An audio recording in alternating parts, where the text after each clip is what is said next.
It's certainly going to be a great partnership between Pakistan and the GCC countries.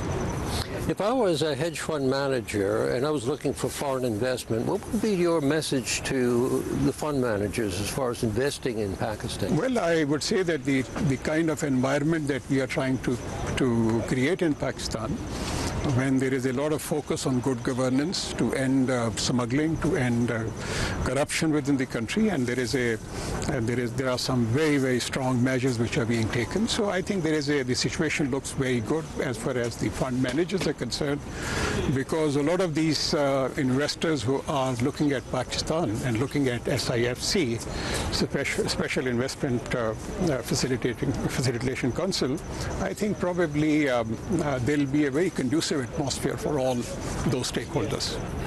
What is on the horizon in terms of China-Pakistan relations and investment? Well, China certainly is a great partner of Pakistan. We have very strong relationship. We have strategic cooperation with China. We have economic cooperation with China. China-Pakistan Economic Corridor, which was signed in 2013, that's a flagship economic initiative of the Chinese and Pakistani governments. We recently celebrated 10 years of China-Pakistan Economic Corridor. And I think there is a lot to celebrate as far as the achievements under China-Pakistan Economic Corridor is concerned. We look at China-Pakistan Economic Corridor in the context of overcoming our infrastructure, energy shortages, infrastructure development of ports and airports. And I think we have achieved significant progress in all these areas that we are talking about. And the next phase is going to be on agriculture and the upgradation of railways. So that's the kind of an initiative which are on the cards as far as China-Pakistan's economic corridor's next phase is concerned. In terms of security, there are still some challenges in the region with the TTP, Daesh. Tell us if these terrorist cells are making a comeback, or do you believe that you are able to have a handle on that in them growing in the region? Because you also have to deal with what's happening over in Afghanistan and the Taliban takeover there.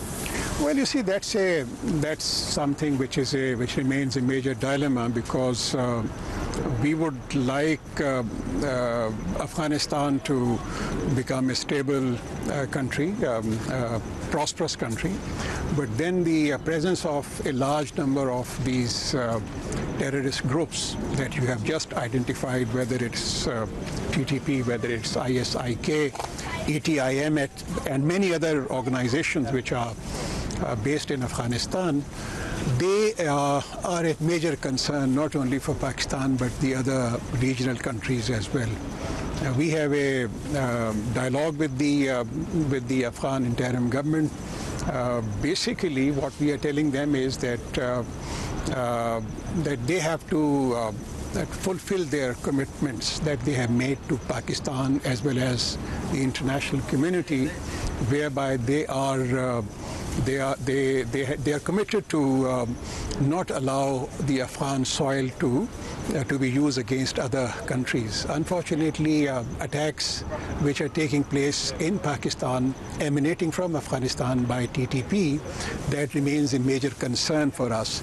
And we would like the Afghan interim administration to take some solid practical steps against these organizations, particularly the TTP, which is creating a lot of, I would say, bad blood between the two countries. So that's something that is of paramount importance.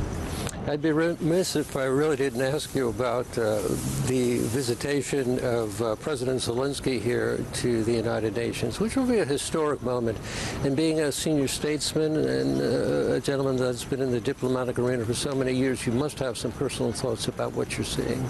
Well, you see, in terms of the crisis, our position is very clear. We feel that war is not an option for anything.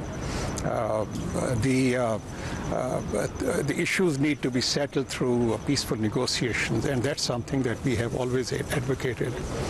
With regard to this particular conflict, which is now going on for almost 2 years, this is something that has created a lot of nervousness in almost every country in the world in terms of economic crisis that many of the countries are faced with, the fuel shortages, the food shortages, etc. So, this is something which is, and we would like this issue to be resolved through peaceful negotiation between the parties. Do you see that there's a need for Security Council reform? And I say this particularly because of the way they've been paralyzed in dealing with India's violation of the UN Charter with regards to the Kashmir situation. Well, this UN reforms, this has been on the agenda of the UN Security Council, UN General Assembly for a very long time. Our position remains constant, consistent. We say that there should be a criteria-based approach according to which this membership should be enlarged, and it should be through a democratic process. And we can't afford to have the emergence of another elite member of this Security Council. You're absolutely right that India has violated most of the UN Security Council resolutions, including the UN Security Council resolution on Jammu and Kashmir, which is the long-standing issue on the UN Security Council agenda. We would like the implementation of those UN Security Council resolutions, calling for holding of a free and fair plebiscite to determine the wishes of the Kashmiri people. So that is something which has not taken place. And Kashmir, as you are aware, for the last several years has been turned into a prison. So that is something, and massive human rights violations are taking place. So this is something that we would expect the international community to take notice of. Foreign Minister Jalil Abbas Jillani, thank you for joining us here on TRT World. Thank you so much. Thank you. Enjoyed talking to you. निगरान वज़ीर ख़ारजा जलील अब्बास जिलानी का TRT world को खुसूसी interview आपने मुलाहिज़ा किया। आप जियो news के साथ रहिए। एक बात पूछना चाहता हूं, अक्सर लोग ये समझते हैं, कहते हैं, बात सुनने में आती है कि एक बार हलो आने की देर है और फिर सारे वोट वहीं चले जाएंगे। क्या ये MQM पाकिस्तान समझती है ऐसा? इसके जवाब में ये क्या है फारूक भाई?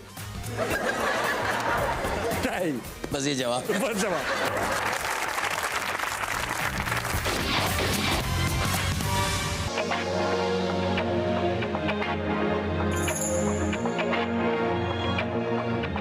Reshine Red Sparks.